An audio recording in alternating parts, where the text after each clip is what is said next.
Alors, beaucoup d'informations dans ce que vous avez dit. Effectivement, il s'agit, comme vous l'avez souligné, d'une suspension.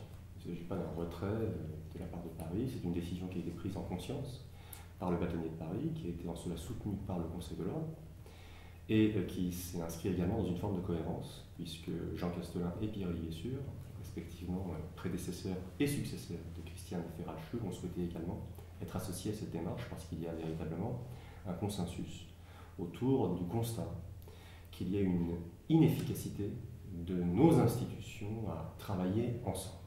Ça, c'est le premier point. Donc cette suspension est la conséquence de ce constat, qui n'est d'ailleurs pas seulement partagé par le barreau de Paris, puisque même si certains barreaux ont exprimé des divergences sur la méthode qui a été employée, tout le monde s'accorde à dire que le débat sur la gouvernance est nécessaire et que la réforme est indispensable.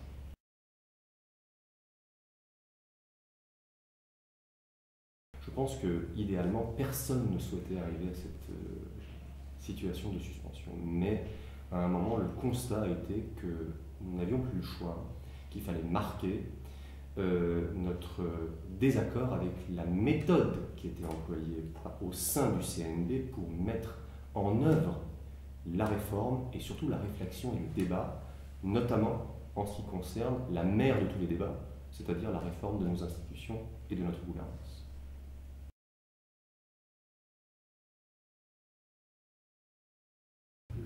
Bien évidemment, je pense que cette décision ne peut pas être définitive, sauf à devoir constater que les institutions représentatives de la profession ne pourront plus jamais travailler ensemble, ce qui est impossible. Donc il faudra que nous trouvions une solution.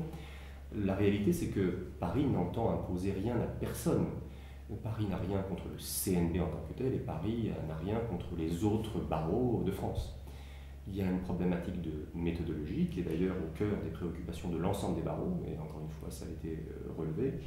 Lorsque les conditions d'un débat complet, transparent, seront réunies, lorsque les propositions qui ont été formulées par Paris pourront être débattues, alors les conditions permettront que Paris puisse revenir. Ce que Paris a demandé, c'est qu'une commission soit constituée. Pourquoi ? Parce qu'on s'est rendu compte qu'une institution ne peut pas s'auto-réformer elle-même. Une institution ne peut pas se mutiler elle-même. Elle ne le voudra pas, elle ne le pourra pas.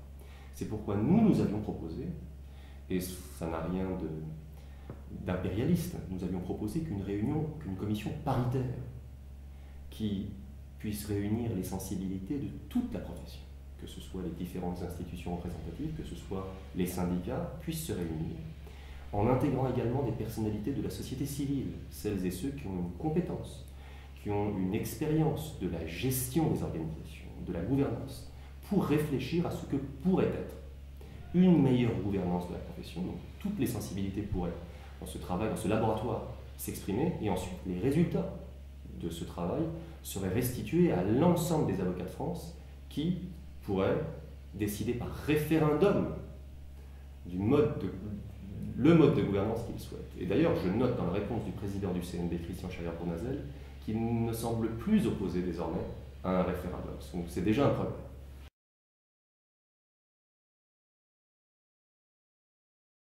Ah, c'était totalement insuffisant. Mais c'était totalement insuffisant.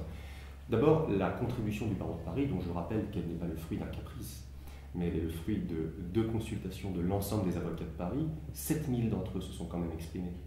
En novembre 2011, il y a eu un rapport qui a été présenté au Conseil de l'Ordre, puis un deuxième rapport, une commission s'est réunie. Donc il y a tout un travail.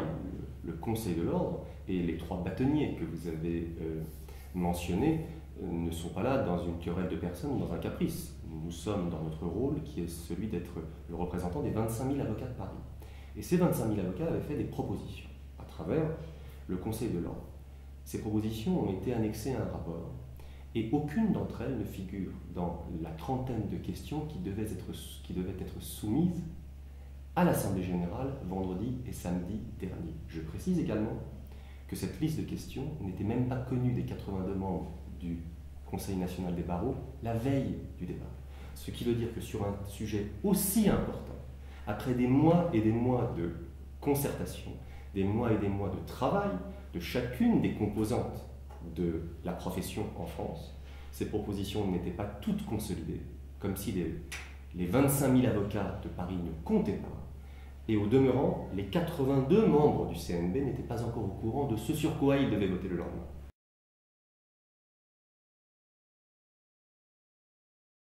Je pense que ce sont ceux qui ont intérêt à ce que les choses n'avancent pas, qui vont créer des foyers d'infection et qui vont opposer des gens qui ne s'opposent pas. Paris n'est pas opposé à la province et je ne pense pas que la province soit opposée à Paris.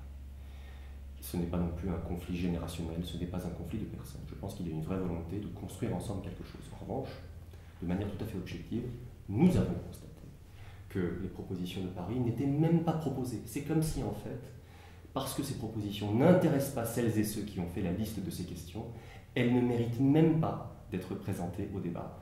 Et ça, pour moi, ce n'est pas vraiment de la démocratie, et nous n'avons pas estimé que les conditions de ce débat pouvaient être réunies et qu'on n'allait pas cautionner un faux débat.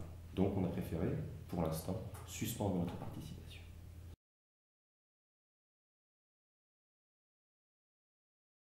Alors effectivement, puisque je ne suis pas élu du CNB, ni sur le collège général, ni sur le collège ordinal, mais je suis membre du Conseil de l'Ordre, et c'est donc en tant que membre du Conseil de l'Ordre, comme mes collègues et confrères du Conseil de l'Ordre, que nous avons pu nous apercevoir que sur un certain nombre de problématiques, la profession avait pris du retard.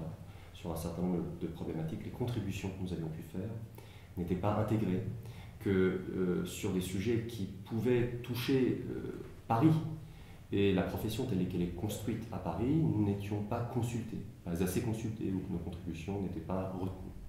Et donc ce travail que nous faisons à travers le Conseil de l'Ordre, dont nous nous sommes rendus compte qu'il était parfois fait pour rien, ou qu'il ne donnait pas lieu à contribution, ou qu'il ne produisait pas d'effet, ce qui a engendré une frustration qui a été grandissante, jusqu'à arriver à ce point de constat, ce point de rupture, qui a été marqué la semaine dernière par la suspension.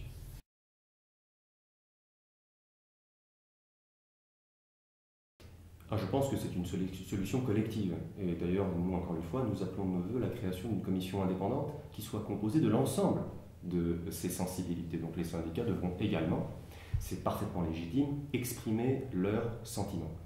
Je pense juste que ce débat doit être dépassionné et qu'il doit sortir temporairement du cadre ou de la manière dont il a été façonné en prévision de l'Assemblée générale de vendredi et samedi dernier pour permettre un dialogue. Et je pense que les syndicats ont parfaitement leur place dans ce débat aussi.